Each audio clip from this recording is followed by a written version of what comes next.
전 세계에서 보고된 코로나19 신규 확진자가 1일 기준으로 최다를 나타냈습니다. 미국에서는 감소세가 이어지던 사망자 수가 다시 증가세로 돌아선 것으로 나타났는데요. 국제부 조수연 기자와 함께 자세한 내용 살펴보겠습니다. 어서 오십시오. 안녕하세요. 네, 먼저 전 세계 코로나19 확산 현황부터 짚어볼까요? 네, 전 세계 코로나19 확진자는 지금까지 1,300만 명, 그리고 사망자는 57만 명을 넘어섰습니다. 네. 세계보건기구 WHO가 밤사이 1일 상황 보고서를 발표했는데요.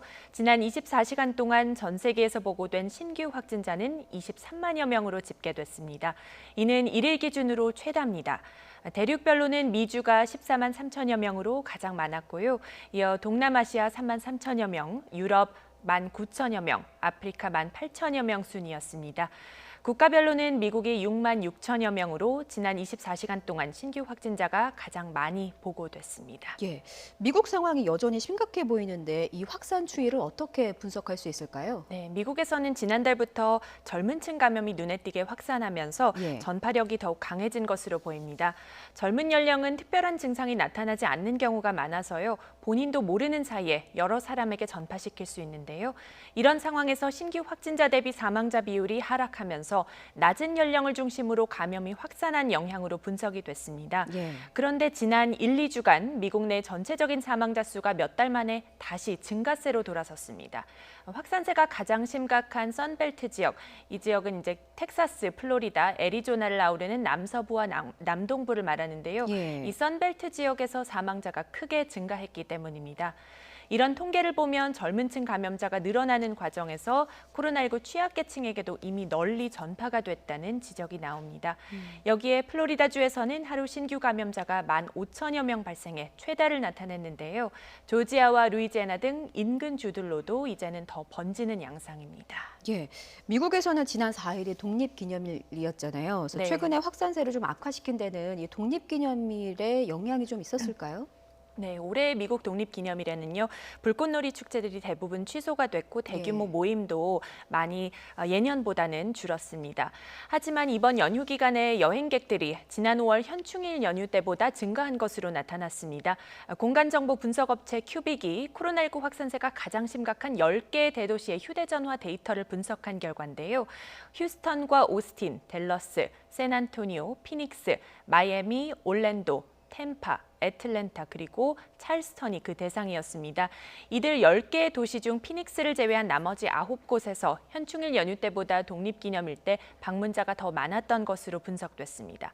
또 피닉스의 경우 방문자 수는 줄었지만요. 현지 주민 중 타지로 여행을 간 사람은 오히려 더 많아졌습니다. 예. 또 가장 여행을 많이 떠난 사람들은 애틀랜타 주민들이었는데 약 20%가 조지아주를 벗어나 다른 지역으로 여행을 갔고 그중에 상당수는 플로리다로 향했습니다.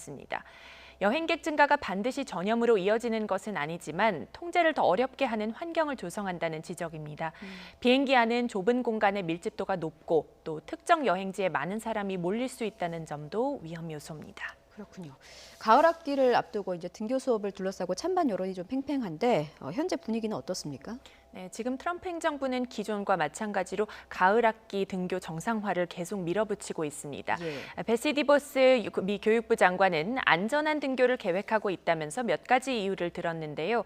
우선 학생들이 봄 학기에 정상 수업을 받지 못해 학업적으로 많이 뒤처져 있다는 겁니다. 또 집에서 계속 있으면서 정신적, 사회적 문제를 겪는 아이들도 있다고 지적했습니다.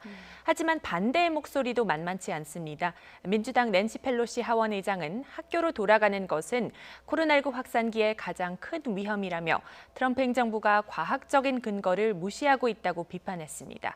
미국 교사연맹 측은 안전한 등교를 위해서는 관련 보호 조치에 막대한 자금이 필요하다면서 지금 자금 문제로 이제 학교를 완전히 정상화할 방법이 없다는 입장을 밝혔습니다. 등교를 둘러싼 우려 속에 방역 수칙을 준수하지 않을 경우 처벌을 강화하는 지방 정부도 늘고 있습니다. 보건 지침을 어긴 사업장에 대해서 캘리포니아주 북부 욜로 카운티는 최대 $10,000의 벌금 부과 규정을 통과시켰고요. 플로리다주 마이애미는 10일에서 30일간 폐쇄 지침을 내렸습니다. 또 뉴멕시코주를 비롯해 마스크를 쓰지 않는 개인에 대한 벌금 부과 조치도 잇따르고 있습니다. 그렇군요. 앞서 지난 하루 동안 가장 많은 신규 확진자가 보고된 대륙이 미주에 이어서 동남아라고 전해주셨잖아요. 네. 특히나 인도의 상황이 좀 안 좋다고요? 네, 그렇습니다. 인도는 미국과 브라질에 이어 전 세계에서 세 번째로 확진자가 가장 많은데요. 예. 최근 확산세가 무섭습니다. 이달 초부터 열흘째 하루 신규 확진자가 2만 명 넘게 발생하고 있고요. 나흘 연속 최고치를 경신하면서 2만 8천여 명까지 늘었습니다. 사망자도 매일 500명 넘게 늘어나며 누적 사망자가 2만 3천 명에 이르고 있습니다.